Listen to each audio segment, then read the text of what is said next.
welcome to Destination Imagination, the state tournament. From St. Anthony Park, we have the Snowy Peppers.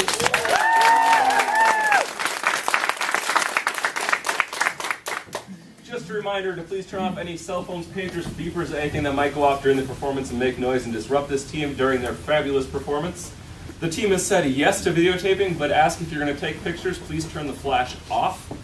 I've got a brief summary to read, and then we will begin. When 5 friends climb Mount Everest to avoid the pollution in Tibet, they endure rough conditions on their way to the top of the world. When an avalanche catches them by surprise, they realize their journey is going to be harder than they thought. Join this group of friends on their adventure to the top of the world. Team, are you ready? Let's get snowing! Sweet. Appraisers, are you ready? Yes. All right, team, you may begin.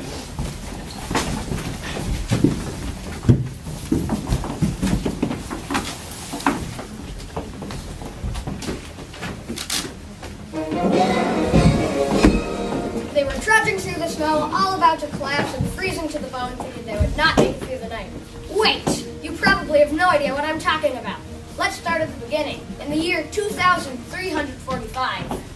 Man, I can't believe the price of bottled air has gone up so much just since last week. Yeah, it's sad that the pollution is this bad. Wait, am I crazy? Yes!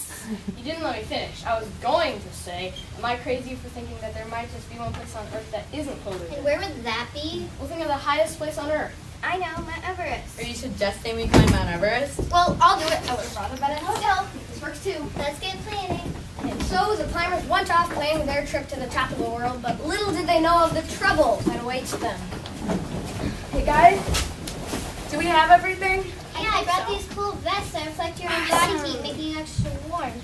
Oh, and this is an AAM, an altitude air modulator. It takes less dense air from the atmosphere and condenses it into more dense, more breathable air. And these are solar panels that take the sun's energy and keep the battery charged. Cool. Looks like we have everything. Let's Okay, get going. climbing. The climbers were marching and trudging through the frigid, blowing snow all throughout the night and the next day until late afternoon, looking for a place to set up camp.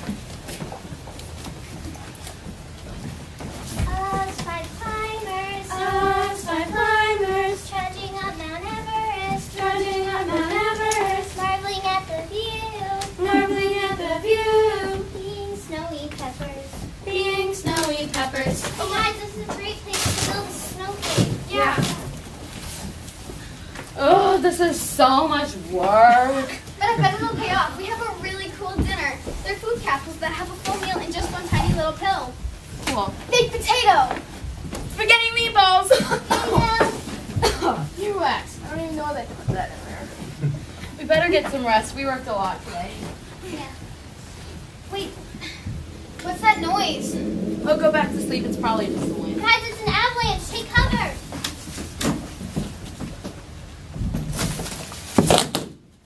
When the avalanche was over, they were all rather confuzzled over what had just happened. They soon realized that the entrance to their cave had been totally blocked. They were going to need to find a way out. They quickly discovered that the snow was not going to budge. The snow is not going to budge. Let's keep digging. The climbers started trying to break through the snow again, but no matter how hard they struck, they wouldn't make a dent in it. But all of a sudden, when one of them took a gigantic swing at the snow, it burst open, revealing rays of sunshine. After that, they started digging like crazy, and before they knew it, their cave was almost back to normal. Our cave is almost back to normal. The climbing team got to know each other very well, maybe a little too well. I mean, you try living in a snow cave for 3 years with the same 4 people. Okay, I'm sorry for using the lining of your vest as a hair scrunchie, okay? I better go get your curling iron back into bed. That'd be another great day on Mount Everest. Other than some slight disagreements, the climbing team spent their next days on Mount Everest expanding their cave, growing their hydroponic garden, maintaining their oxygen supply, and singing songs they made up. I'm gonna go exploring. Us five workers. Us 5 workers, Singing on top of the world. singing on top of the world. Catching a fish on the superstitious. Wait, what? It's a small jumping spider that can live at elevations of up to 6,700 meters on Mount Everest, making it possibly the highest known permanent resident on Earth. Eating snowy peppers. Eating snowy peppers. Speaking of peppers, these hydroponics are really cool. It's a type of planting where you can grow plants in only water. Yeah, you can almost grow Thanks, sir, for your vegetable. Hey, guys, have you seen Marty? Yeah, I haven't seen him. Oh no, altitude sickness. What's that?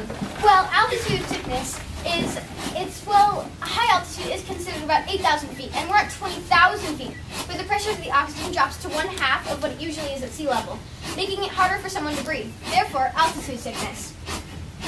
Come on. You guys are so lucky I'm strong enough to pump this. I mean, what are you guys doing? These lights turning on are heating up the machine so it doesn't freeze. And these lights are going on, meaning the oxygen is going up the tube. Where am I? We just climbed Mount Everest. 21,000 feet. But Ronnie, I don't want to join this circus. He's totally back to normal.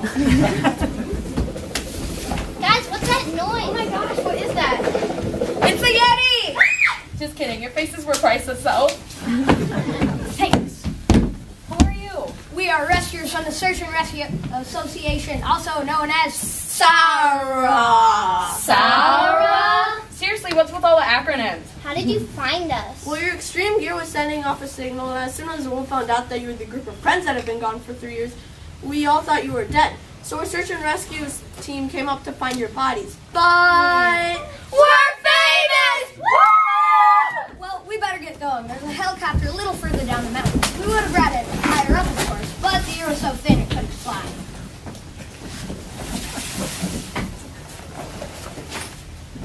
On the way back, the climbers had many questions that soon were answered. They discovered that the pollution was fixed. Scientists made a giant version of the AM, altitude air modulator, and cleaned things up. They also discovered that many talk show hosts would want to interview them, too. Wow, fashion trends have changed so much.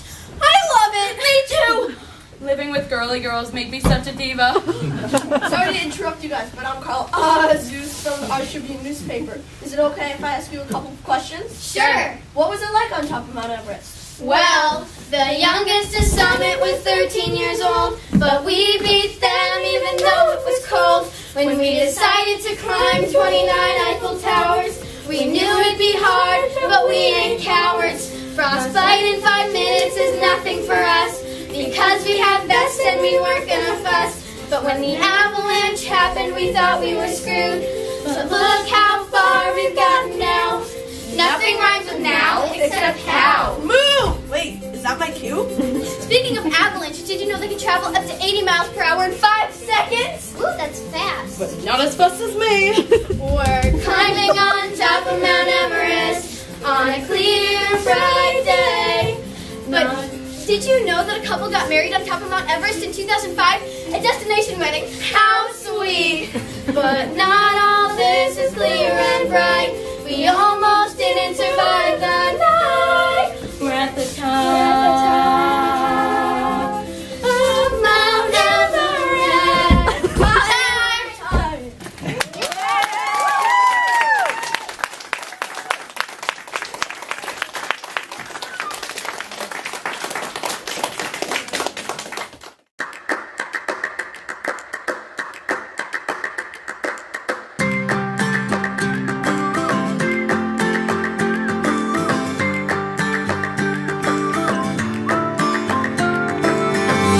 If you love somebody, better tell them why they're here, 'cause they just may run away from you.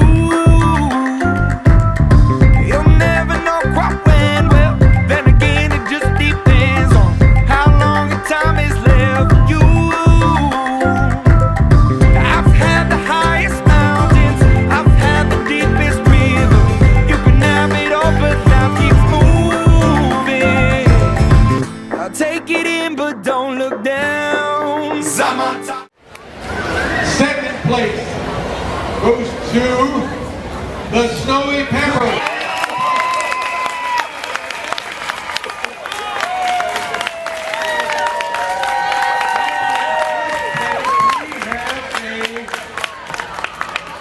Another tie, that's right. One of those first place teams in elementary level going to extremes is the Key Lime Cupcakes from Eden Prairie.